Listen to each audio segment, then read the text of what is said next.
In Boston, where we on our first sort of trek out. It's the 20th, and we're heading out toward Plymouth. So just to see where we're at, but I wanted to show you this place. It's a really friendly place, so that's all. Just wanted. It's a nice place to have breakfast, and that sounds a little weird telling you about that, but every time I've done a video like this, it's been fun. So, so here we are. We're getting ready to do our thing. We're on our way down to see the Plymouth Rock. Pilgrims arrived. The foot of the hill came way out here. So when they beached the boat, they could beach it here and walk straight up the hills. They came right down to the beach. So okay, so here we are at Plymouth Rock, and there's the rock right down there. That's that rock. So all of you fourth graders, first graders, second graders, third graders, kindergartners, when you do Thanksgiving, that's the rock. And all those lines down there, those lines are, that's where the water comes in and leaves little sand ripples. So that's just the way it naturally is. Now we're looking out here on Plymouth Harbor, and that's where they came in. Now they didn't know for sure this was a place until one of the contemporaries, passed on through oral tradition. That's where they came on. Of course, like in anything, you don't know for sure if this is a real Plymouth Rock, but at least they think it is. Look what they did. They put up a gigantic monument to it. Now we're on our way out to Plymouth Plantations, which is going to be pretty cool. I've been there before, but had to rush. This time we have plenty of time. Okay, all you Thanksgiving fans, we are still here at Plymouth. Over there's the rock. See, there's the rock over there, Plymouth Rock. And then right here is the Mayflower II. It's a recreation of the Mayflower. We're going to go on board and let you see what the Mayflower looks like inside. Now imagine all these people being crowded on that ship right there. And this is the place where they landed. And of course, you know the whole story. And this is where you come in. They tell you the whole story of the Mayflower. It's a little museum. This was not here when we came last time.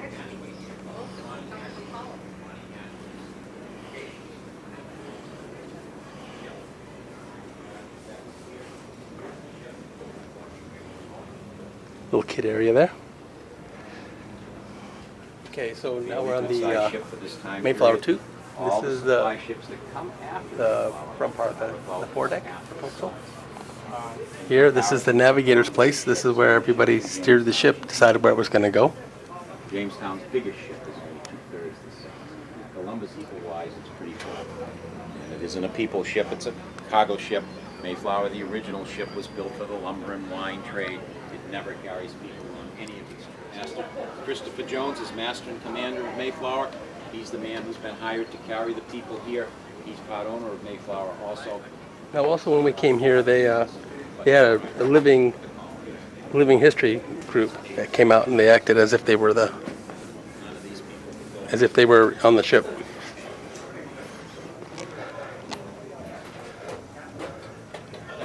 Hello, how are you?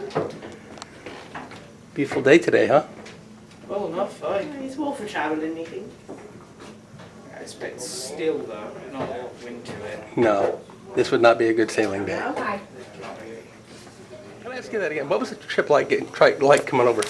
Oh, it was very difficult. It took us about 9 weeks, 9.5 or so, and for the first 3 of those, it wasn't awful. It was not like today, still a bit colder than that, a bit more wind to it, but not awful, not bad weather.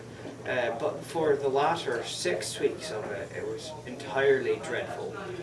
Storms, shaking the ship about, cracking one of the supporting beams within it, rain, big waves crashing over the ship, quite difficult sailing for it. Many times we had to just pull the sails up, tie them off so they wouldn't get destroyed. So what was it like being a woman back what's it like being a woman in your age? What do you mean? What questions do you have? Oh, very broad, methinks. Oh, I like that. That's good. You know that before these times, women had it so much. It was so much harder for you, for women back then. Things is hard for everyone. Is it getting better now? I do not wish to be a sailor. They have a very hard job, but it's only men that are sailors. Only men? Yeah, you cannot be a woman sailor. But I should not wish to have their job. Methinks that is hard. Women can't really do anything professional.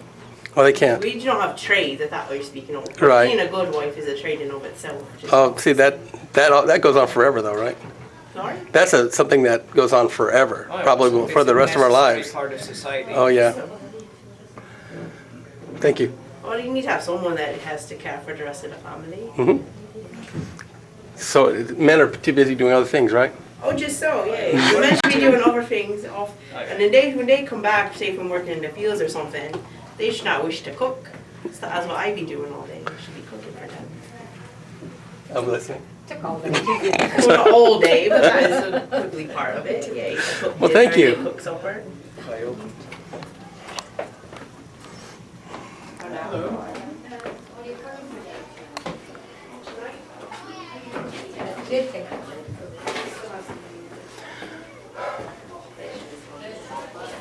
So this is the I guess I think the captain stays. Out there, out the window. Hi, out the window.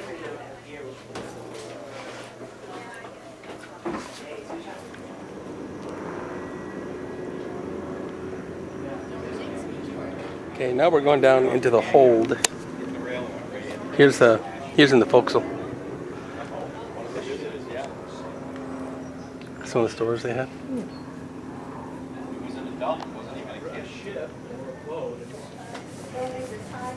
Great. Welcome below. Hello. Welcome to your home for 7 months where you were a passenger here in 1620. 7 months. Living aboard, the voyage itself, once they finally make it out of England, and they only do on the 3rd attempt, Right. is 9 weeks. Oh, we're below decks now. And they're not cannon, actually, and I'll say that only because...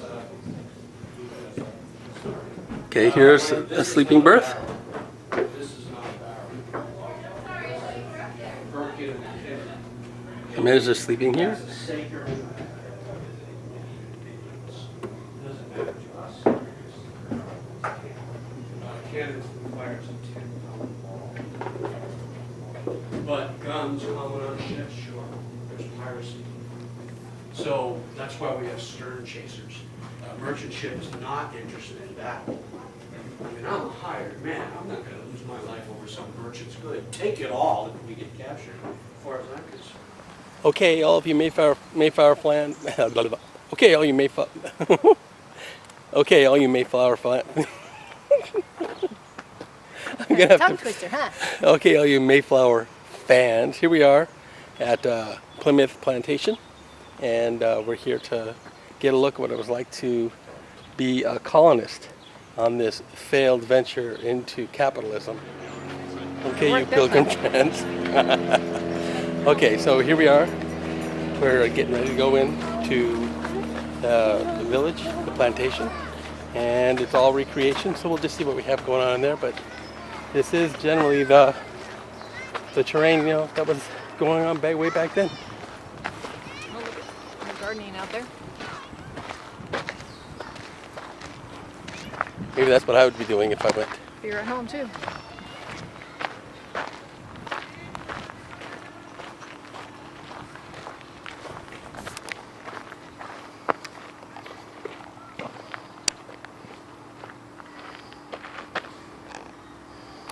Things never change. Oh, you got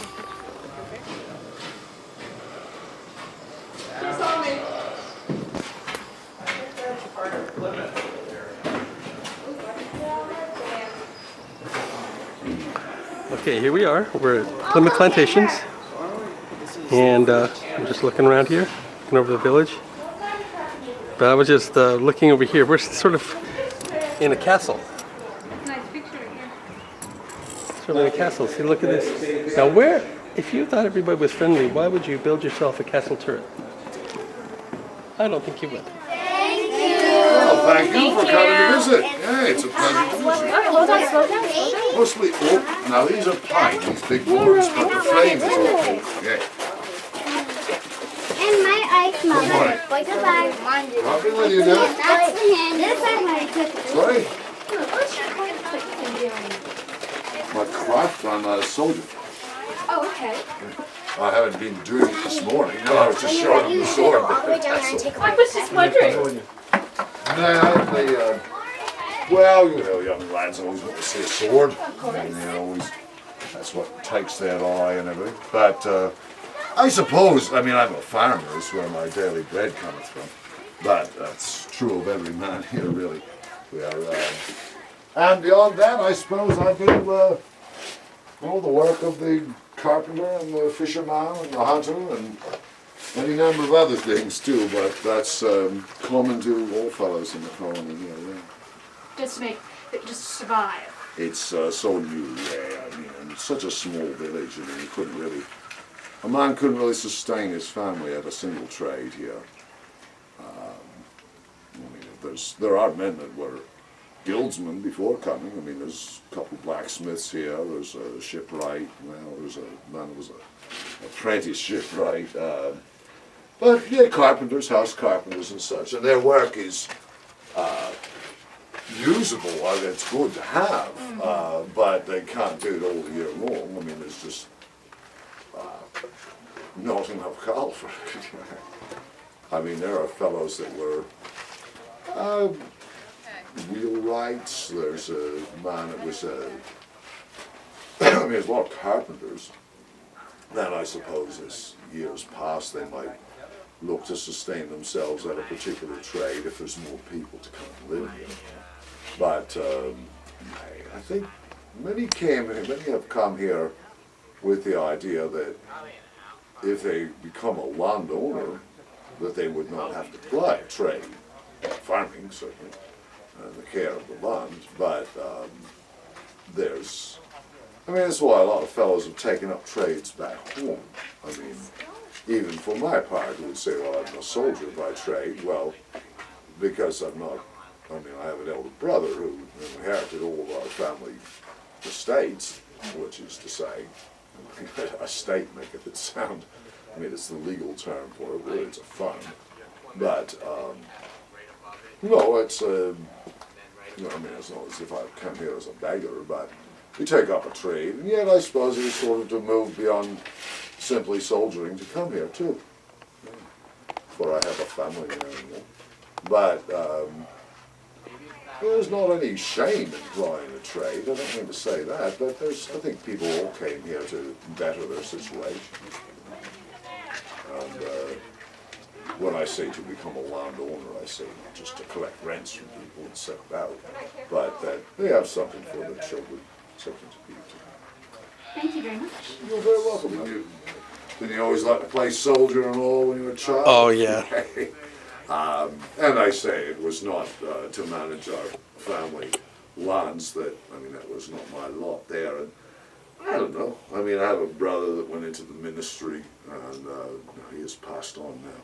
But I don't know. I mean, you take up what trade suits you, but I mean, it's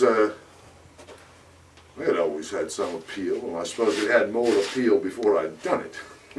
I mean, Well, have you been in battles? Well, can you give me one in particular that you thought was an important one? Well, I was in Ostend when it was seized by the Spanish, which is Ostend in the Netherlands. I was at Newport as well.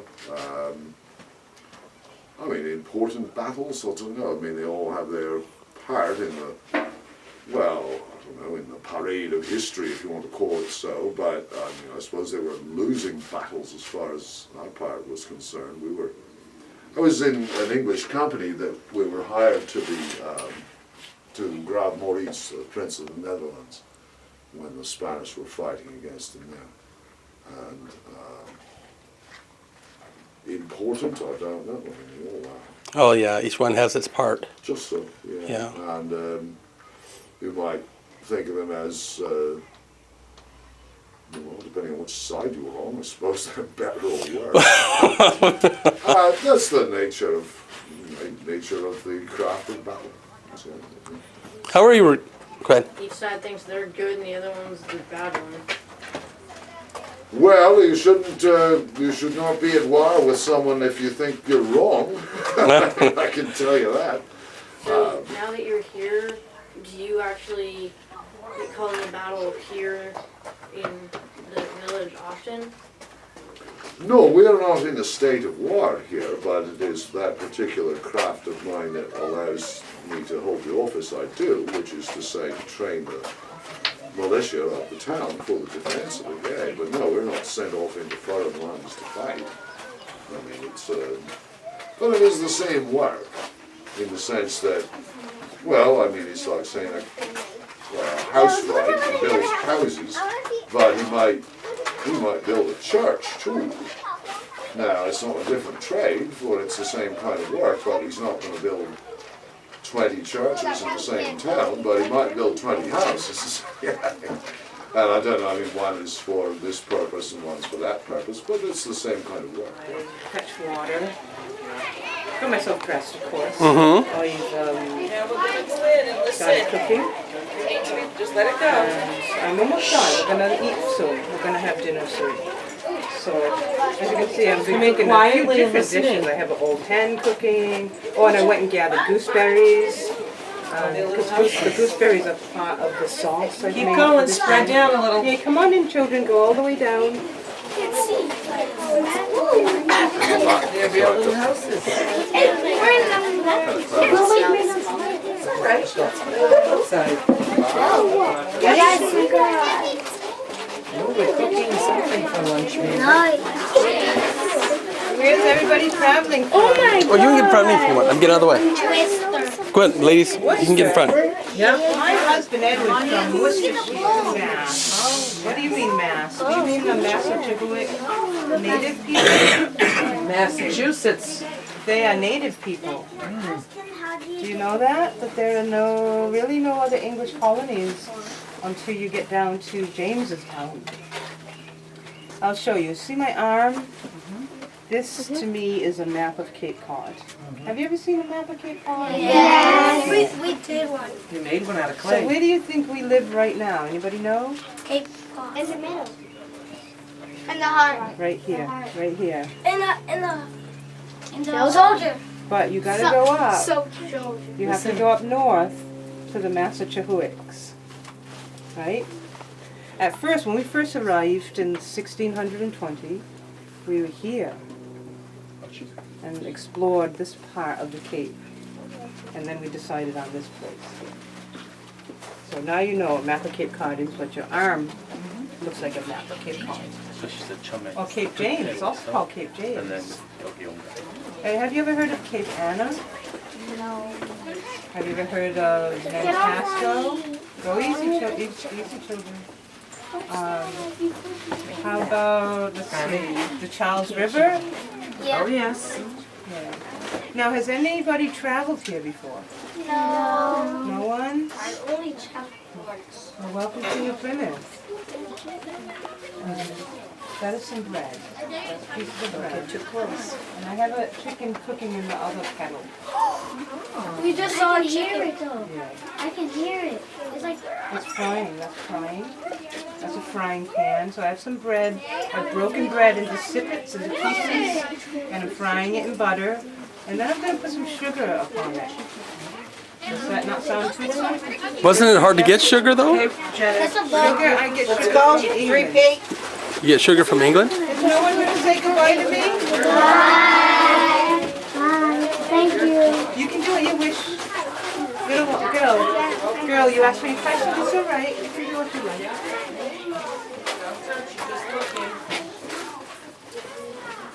Thank you. You're welcome.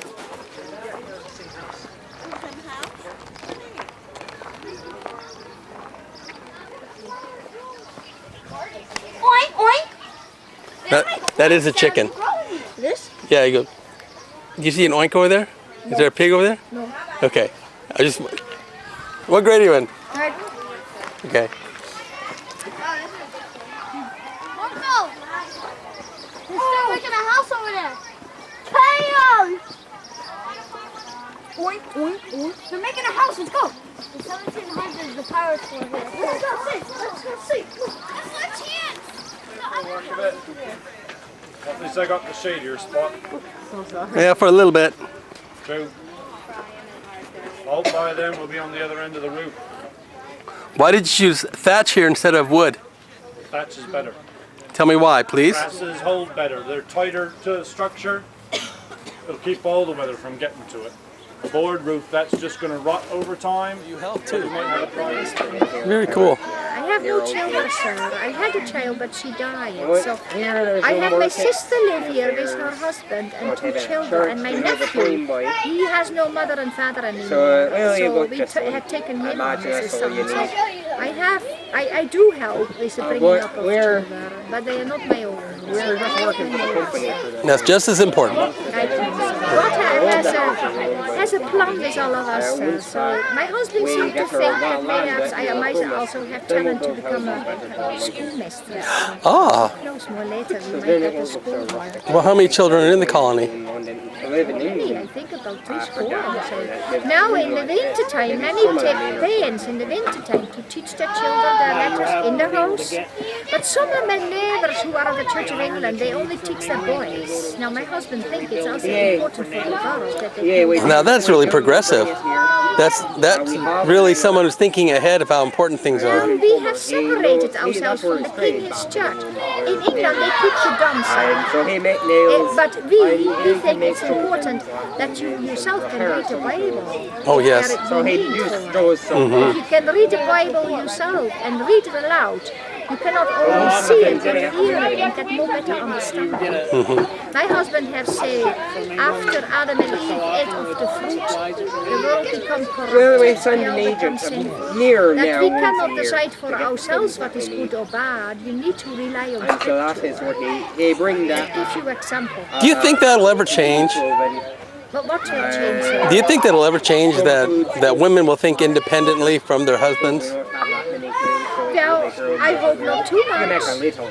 For in Holland I live it, and the women they tell their husbands there what to do. Oh. As a woman, you need to be respectful to your husband. But I think, and my husband thinks it's important that a woman for herself can read it. So get more, become more aware how you should worship as a Christian person. It's good that you read it for yourself. Right, so you can make your own understandings. But we never would speak in church. Oh, right. And we should never tell our husband what to do. You have to have respect for your husband, is it not? Like Christ is the head of the church, that's the way a husband should be the head of the church. But it is very good thing not to keep the women down. Oh, yes. Well, yes, but I cannot read for the whole day. I have other things to do. But we don't have the book and stuff. Thank you. You forget about it, so how to behave like a good Christian person. Yeah, a lot of us forget where we should be and what we should be doing. Yeah, you're so busy. 6 days a week we work. But my neighbor Elder Brewster, he preached to us on the Saturday. We formed a church in the meeting house right there. And there is a wonderful good thing. And I said, hoola, yeah, I have been somewhat sinful. And then I show my honest repentance for my known, but also my unknown trespasses. And promise God that I will better myself and will live up to God as well, better. Well, don't you sometimes find that your idea of what God tells you to do is different from other colony people that live here? Well, it's wondrous that you speak about those things. In Holland, there are so many ways that they interpret the Bible in a different way. Have you heard of Jacobus Arminius? In a way, it is a form of Have you heard of Jacobus Arminius? He was a man in Holland and he studied at university, but he did interpret the Bible in this way. He say by having good works on the outside, can you take care of your own salvation. Now we believe that not. We believe in predestination. And then our pastor in Holland and our elder here, he point to us like, believe in God who predestined you to be one of the elect, yeah or nay, even before you are born. Now of course you're never sure you'll be one of them, but he seems to have these people who believe in him, believe like, if you have good behavior, you can decide for yourself, you go to heaven. Right. No, that's strange. That is not right. See, so and there are people, other people like Anabaptists or so. Anabaptists, they believe that when a child is old, they should decide for themselves if they want to be baptized. So there are different. But then you have a parent would be responsible to make sure that they chose the right direction.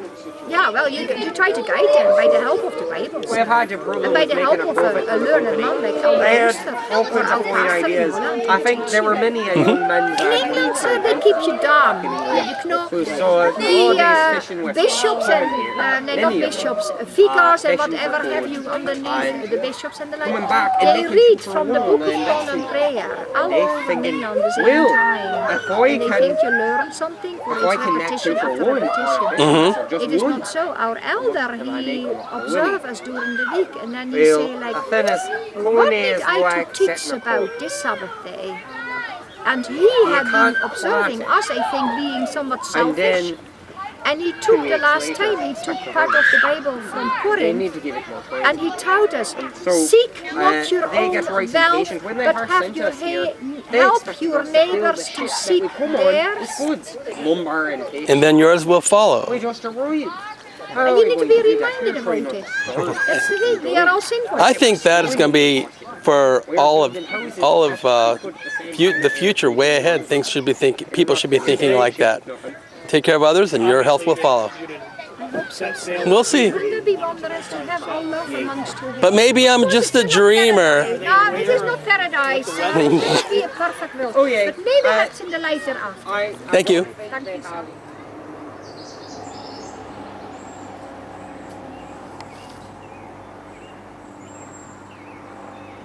We're now entering the Wampanoag village over here, and they have recreated. These are real Wampanoag native peoples, and they are showing their way of life back then.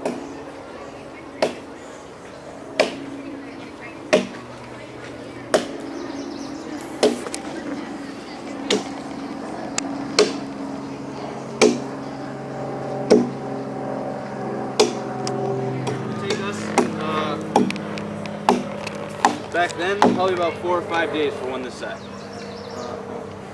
Nowadays, it takes us quite a bit more because we don't burn 24 hours like my ancestors would have. You know, back then they would have been burning it out until it was done. Nowadays, we don't burn 24 hours. We don't burn every day. We have to flip it over at a certain point and shape it like this because we don't go out and harvest our trees in the manner my ancestors would have by burning them down and burning them to length. You see some finished ones floating in the water there. Oh, yeah?